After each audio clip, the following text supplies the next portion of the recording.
It was a long walk in darkness at the end of a weary day, and after attempting to go regularly in the first days, I gave up and resigned myself to making the trip only a few times a month. But these occasions became the highlight of my life, the only real treat I had to look forward to. Until you have spent days and days covered in a thick grime of blood and excrement, your hair caked with it and infested with lice, every part of your body constantly itching, the smell so strong that you gag when waking up in the mornings. Until you have experienced that, you can have no real comprehension of the true joy of washing, even at night in frigid river water, the cold mud squelching between your toes. In fact, it was the cold that eventually brought my time as an apprentice pig boy to an abrupt end.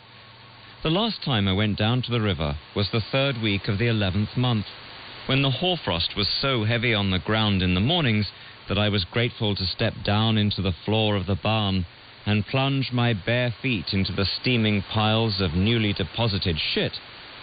I'd been forced to stop wearing my beautiful red leather boots some time before.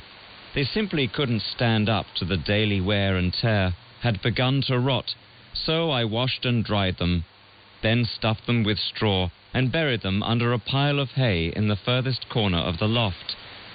That evening I had made my way down to the river for the first time in nearly a month. But when I arrived at my usual spot, shed my clothes and stepped in, an icy vice clamped itself around my feet. The mountains which fed the mighty river were already in the grip of winter. Soon it would be the turn of the lowlands. Standing there irresolute, naked and shivering, I told myself that having come all this way, I would be a fool to waste the trip. So I blundered out to where the water came up to my hips. There I quickly splashed some onto my chest, plunged my torso and head once into the river, and then retreated. I didn't even consider attempting to rinse my clothes, simply dressed as quickly as I could, with my limbs shivering uncontrollably, and stumbled back through the dark, the sharp stones piercing even my calloused soles, promising myself I would buy a warm woolen robe and a pair of cloth shoes. Despite the brisk walk, my teeth were still chattering as I made my way through the town towards the night market.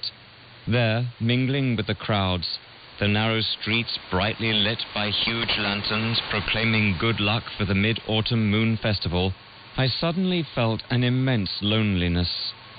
For the first time since my solitary confinement on the boat, I allowed myself to think of my dead mother, and felt a rush of bitter-sweet tenderness, memories of festivals past. I, as a child running through the courtyards of the women's quarters, a lantern in the shape of a goldfish bobbing in front of me, running towards the waiting arms of my mother. "Hey!"